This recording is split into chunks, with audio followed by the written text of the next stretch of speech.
Hey everyone, welcome back. आज हम class 9 के चैप्टर 7 के एक्सरसाइज 7.2 के एग्जांपल्स करेंगे। आई रियली होप ये वीडियो आपके लिए यूजफुल रहेगा। चलिए शुरू करते हैं।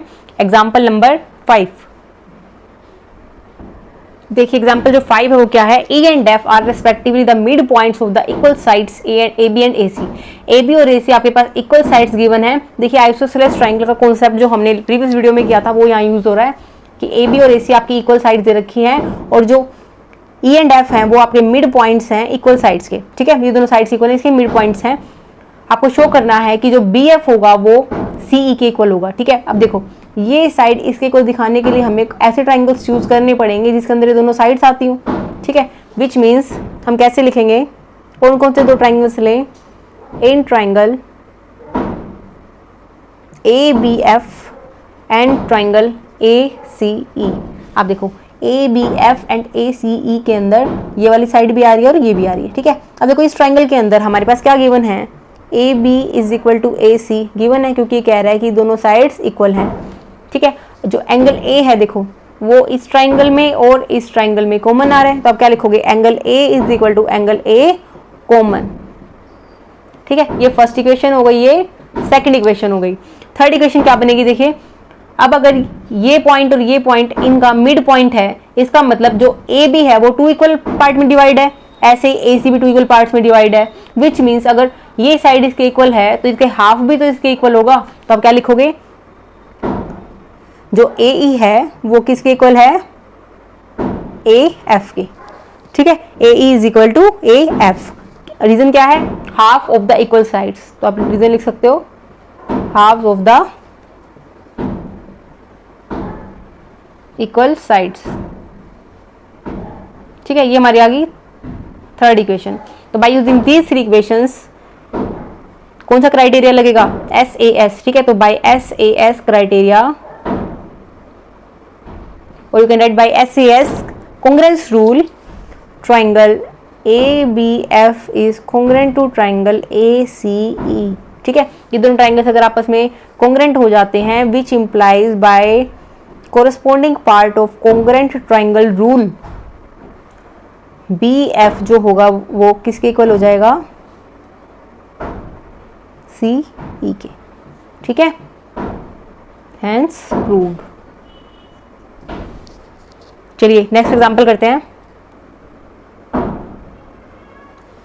6th एग्जांपल है, in an isosceles triangle ABC with AB is equal to AC, D and D are the points on BC। BC के ऊपर D और आपके 2 पॉइंट्स है, सच दैट कि जो BE साइड है वो हमारी यानी this side is equal to this. ठीक है, BE जो है वो CD के इक्वल है। हमें शो करना है कि जो AD है, ये ब्लैक मार्कर से इसको दिखा रही हूँ आपको कि हमें इन दोनों साइड्स को इक्वल दिखाना आपस में। ठीक है, तो अब देखिए हम कैसे शो करेंगे।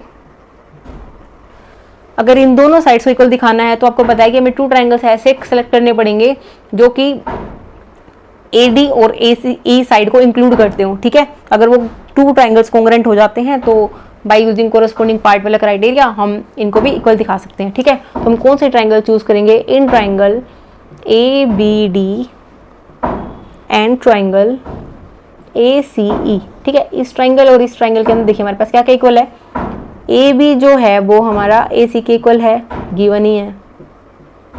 ठीक है, और आप देखिए अगर ये साइड्स आपस में इक्वल है तो इनके जो अपोजिट एंगल्स होंगे वो भी इक्वल हो जाएंगे। ठीक है, ऑलरेडी हम डिस्कस कर चुके हैं। तो आप क्या लिखोगे, angle ABD is equal to angle ACE। ठीक है, reason is angle opposite to the equal sides.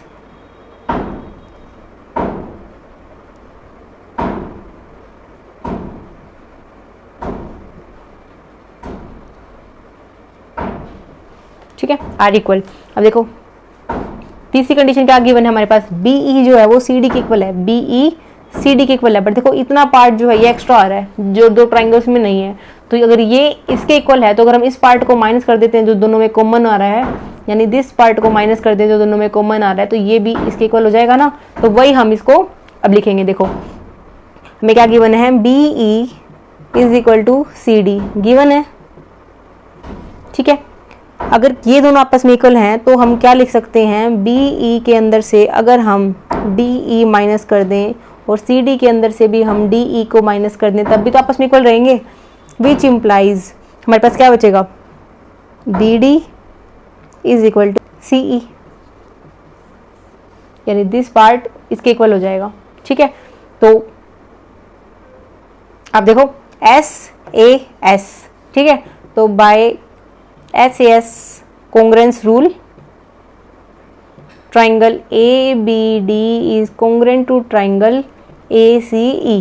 ठीक है, तो अगर ये दोनों ट्राइंगल आपस में कंग्रेंट हो जाते हैं तो जो ए डी होगा वो ए ई के इक्वल हो जाएगा by C P C T rule. corresponding part of congruent triangles are always equal। I really hope आपको अब ये कॉन्सेप्ट बिल्कुल क्लियर हो गया होगा। नेक्स्ट वीडियो से हम एक्सरसाइज 7.2 के क्वेश्चंस करेंगे। Please do like this video and share it with your classmates. मिलते हैं नेक्स्ट वीडियो में। Take care, bye bye.